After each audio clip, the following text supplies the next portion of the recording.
여러분, 우리가 왜 이렇게 인생을 중간 점검하고 이렇게 하느냐.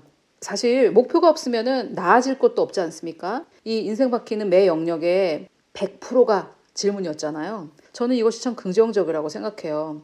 완벽주의자가 되자는 것은 아닙니다. 그러나 우리는 예수 그리스도의 장성한 분량만큼 성장해 가도록 부르심을 받았기 때문에 100%를 목표로 하는 것은 저는 좋다고 생각해요. 그러나 제가 생각할 때 죽기 전에 100%는 안 됩니다. 우리의 혼은 예수님을 만날 때 완전한 성화를 완성하지만 그럼에도 불구하고 목표를 향해, 표대를 향해 달려가는 것은 아주 긍정적이라고 저는 생각을 해요. 목표가 없으면 나아지지도 않습니다. 비전이 없는 나라는 망한다. 하나님께서 성경 말씀을 통해 분명하게 말씀했죠. 왜요? 그냥 하루하루 살고 그냥 먹고 텔레비 보고 직장 갔다가 돌아와서 또 텔레비 보고 먹고 직장 갔다가 또 돌아와서 텔레비 보고 먹고 직장 갔다가 돌아와서 이것을 계속 곱하기 365 곱하기 내가 살아왔던 나이만큼 곱하기 또 앞으로 살 만큼의 나이 곱하기 이게 인간이 이렇게 살면 되겠습니까? 인간은 이렇게 살도록 만들어지지 않았어요. 목표를 향해 달려가고 표대를 향해 경주하도록 만들어졌고 오직 그렇게 할 때에만 마음속에 깊은 만족감을 느낄 수 있습니다. 자, 제가 지금 말하는 것들은 곧 출판될 하나님의 뜻을 발견하고 따라가고 성취하기에 아주 자세하게 들어있기 때문에 그 책이 출판되면 다시 한번 소개해 드리면서 책의 내용도 조금 더 자세하게 설명을 드리도록 할게요.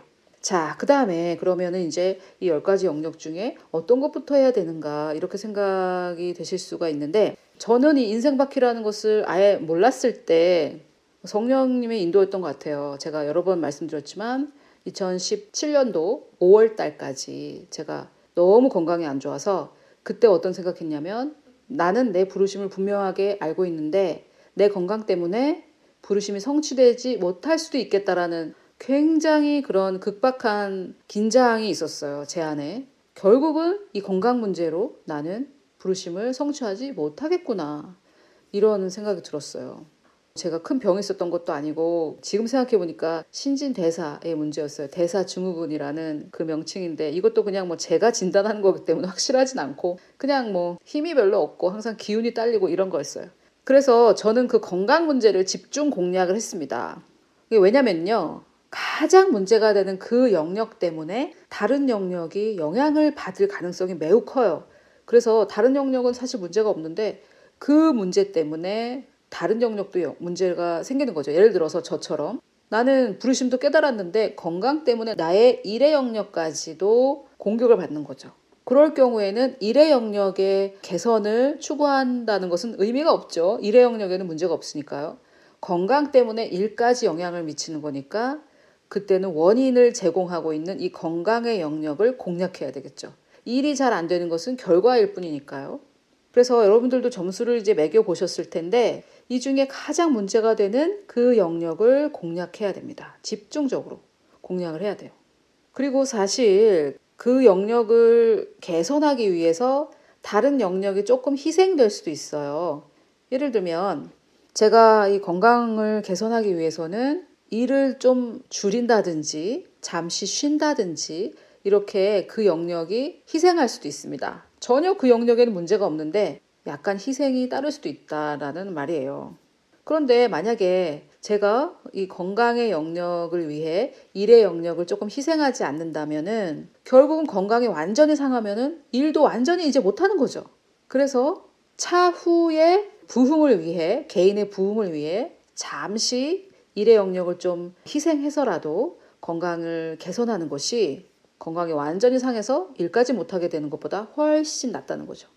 예를 들어 또 건강을 위해서 돈이 좀 들어간다. 그러면 돈을 좀 들여야 됩니다. 왜냐면은 건강이 완전히 상하면은 일을 못하고 그러면 돈을 벌 수가 없죠. 그래서 지금은 돈이 조금 들어가지만 차후에는 더 좋아지는 거. 이런 거를 투자라고 하잖아요. 그래서 나의 건강에 투자를 좀 해서 돈이 좀 들어간다고 할지라도 조금 투자를 한다면은 건강이 회복돼서 일을 더 잘할 수 있고 또 결과적으로 돈이 더 잘 벌릴 수도 있는 일이죠. 그래서 내가 지금 집중적으로 공략해야 될 부분이 무엇인지 첫째 그것을 알아야 되고 즉 원인이 무엇인지 그것을 알아야 되고 그것의 결과만 다루면은 안 된다. 둘째 가장 문제가 되는 그 영역을 개선하기 위해 다른 영역이 조금 희생하는 것도 필요하다. 이것도 아셔야 되겠습니다. 그런데 제가 조금 원론적인 얘기를 하자면요. 아마 우리 모두에게 시급한 것은 이 영성일 겁니다. 그리고 어쩌면 나머지 문제도 거기에서 나오는 것이라고 할 수 있어요. 제가 이 건강 문제로 힘들었는데 원인은 뭐였냐면은 너무 일을 많이 했어요. 과로예요, 과로. 과로 때문에 제가 건강에 많이 상했죠. 왜 과로를 하느냐? 제가 과로를 해야만 하나님의 나라가 임할 것이다라고 생각한 거죠. 그러니까 원인은 하나님과의 관계인 영성의 부분에 있어서 나는 내가 할 수 있는 만큼만 하고 나머지는 하나님이 다 채우신다. 이런 생각을 놓쳤기 때문에 내가 잠을 덜 자고 몸을 혹사하면서 일해야 된다라는 생각이 있었기 때문에 과로를 해서 결과적으로 건강이 상한 거죠. 그래서 원래는 원인은 영성에 있을 거다라고 제가 말해도 과언이 아닐 겁니다. 그래서 우리 모두에게 가장 시급한 것은 하나님의 관계, 그것이 아닐까. 자, 그 다음에 그 시간은 얼마나 걸리는가. 사실 이 한 영역을 개선하는 데에도요, 굉장히 많은 시간이 걸릴 수가 있어요. 그런데 이 10가지를 한꺼번에 해결하고자 한다면 아마 과부하가 걸릴 것입니다. 저의 경우 건강을 제가 집중적으로 공략한 결과 100%까지는 아니겠지만 그래도 심각한 문제는 대부분 6개월 만에 해결이 되었어요. 근데 100% 아주 완벽하게 만족스럽게 되지는 않았어요. 그냥 한 60, 70% 심각한 문제들은 이제 회복이 됐죠. 그래서 더 저는 추구하겠지만 어느 정도 해결되는데 한 6개월 걸렸고, 제가 전에도 말씀드렸지만 어떤 후원자 한 분이 살짝 저에게 말씀해 주셨는데 부부관계 회복하는데 2년 걸렸다고 이렇게 말씀을 하시더라고요. 관계의 문제는 타인이 개입되니까 또 그럴 수 있죠. 그런데 저는 저의 관계에 있어서 상대방의 권유로 우연히 발전시키게 되어서 아주 쉽게 개선된 관계가 있어요. 문제가 있었던 관계는 아니지만 더 좋아졌어요. 그래서 어떤 한 영역이 회복되는데 아주 많은 시간이 걸릴 수도 있고, 또 어떤 영역은 타인이 노력을 해서, 인간관계 영역이겠죠. 타인이 노력을 해서 우연히 회복되는 그런 영역도 있을 거고, 또 원인이 되는 영역이 회복됐기 때문에 결과적으로 문제가 생긴 영역은 자연히 해결될 수도 있겠죠. 예를 들어 제가 건강 때문에 일을 못하고 있었다면 건강이 회복되면 일은 자연히 해결되는 거죠. 그것은 그냥 열매였으니까요. 그래서 이렇게 한 가지 두 가지 해결되다 보면 다른 영역에도 자신감이 생기는 거죠. 와, 이거 할 수 있겠다. 그래서 저는 사실 올해 제 목표가 정리정돈에 힘을 기울일 생각이었었는데 사실 번역 스케줄 때문에 못했어요. 근데 이런 경우에 나는 또 못했어. 내가 올해 목표 정리정돈인데 또 못했네. 이렇게 하는 것은 정말 이제 그만. 이런 아주 한탄, 불평, 징징 이런 자세는 정말 도움이 안 돼요. 어차피 못하고 있는데 스트레스 받고 있으면 뭐합니까? 결과는 똑같잖아요. 스트레스 안 받아도 못한 거고 스트레스 받아도 어차피 못한 거고 결과는 똑같네요. 그러니까 스트레스는 받지 마세요. 스트레스는 받지 말고, 자, 제가 이렇게 말을 하니까 제가 어떤 아우성이 들리는 것 같은데 지금 받고 싶지 않다고 그냥 안 받을 수 있는 게 아니에요. 막 이런 이제 소리가 막 들리는 것 같아요. 여러분들이 저에게. 그냥 스트레스는 받지 마세요. 뭐 그렇게 말하면 안 받는 겁니까? 스트레스를 누가 받고 싶어서 받습니까?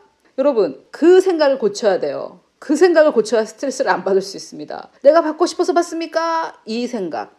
여러분, 우리는 결정할 수 있어요. 우리는 새로운 피조물인데 그 정도 결단 못합니까? 나는 안 받을 거야. 딱 결단하고 스트레스가 올 때 안 받을 거야. 하나님 도와주세요. 저는 스트레스 받지 않습니다. 그리고 사실 스트레스 받는 거는 죄예요. 너무 깜짝 놀라셨죠? 스트레스 받는 게 죄라고? 죄예요. 죄. 왜냐면은 하나님은 이렇게 말씀하셨습니다. 너의 염려를 다 주께 맡기라. 이는 그가 너희를 돌보심이라. 염려를 다 맡겼는데 왜 스트레스를 받습니까? 안 맡겼으니까 스트레스를 받은 거죠. 그러니까 말씀이 하라는 대로 안 했으니까 죄죠. 또 있습니다. 빌립보서 4장 6절. 아무것도 염려하지 말고 Be careful for nothing. 아무것도 염려하지 말라는데 왜 스트레스를 받아요? 염려를 하니까 스트레스를 받죠. 그래서 스트레스 받는 거는 죄예요. 물론 주님은 우리의 죄를 용서하십니다. 그런데 스트레스 받지 마세요. 하나님 말씀에 순종함으로 해서 스트레스를 받지 마시고 다시 계획을 하는 편으로 가는 게 좋습니다. 다시 계획을 하는 거죠. 그래서 제가 그 정리정돈을 하는 것이 올해 목표였는데 지금 못하고 있고 남은 2달 동안도 못할 것 같아요. 그러면은 내년에 하는 거죠. 내년에 하면 되는데 아유 올해 못했네 이제 다 끝났어 이런 사람은 평생 못해요. 근데 올해 못했네 내년에 하면 되겠구나 이렇게 하면 됩니다. 정리정돈도 사실 여러 가지죠. 저는 사역 중간 점검을 좀 하려고 합니다.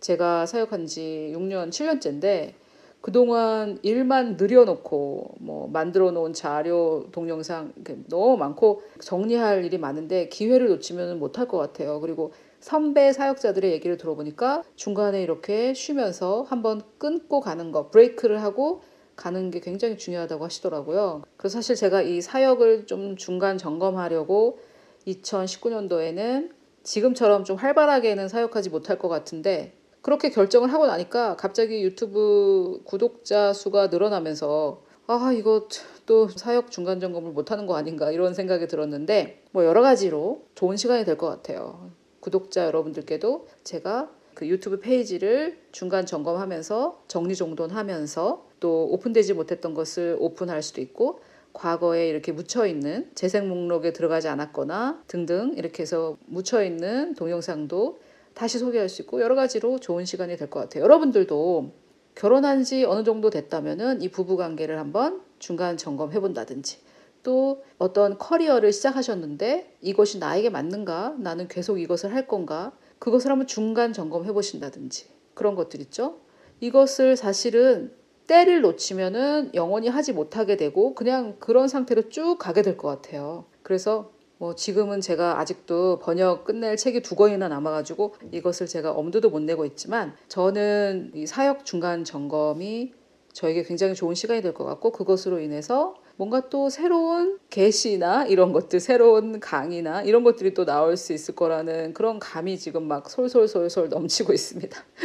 자, 그래서 제가 지금 말씀드렸던 것은 이 10가지 영역을 한 번에 해결하려고자 하면 안 되고 가장 문제가 된 영역 그 하나를 집중적으로 공략을 하다 보면 우연히는 아니지만 이렇게 연계돼서 해결되는 것도 생길 거고 또 하나님께서 이렇게 일하셔서 상대방이 먼저 노력해서 해결되는 것도 생길 수 있고 그렇게 이렇게 하나 둘씩 해결되다 보면 엄두가 나지 않았던 그 영역도 한번 도전할 수 있는 마음도 생깁니다. 저는 그것이 사역 중간 점검인데 정리정돈의 영역이죠.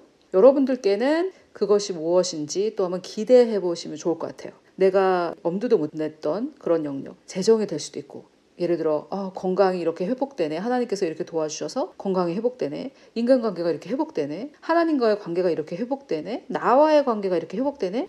그러면은 나에게 너무 큰 산이었던 이 재정의 문제도 한번 시도해 볼 수 있겠다. 이렇게 용기가 생기고 담대함이 생긴다는 것이죠.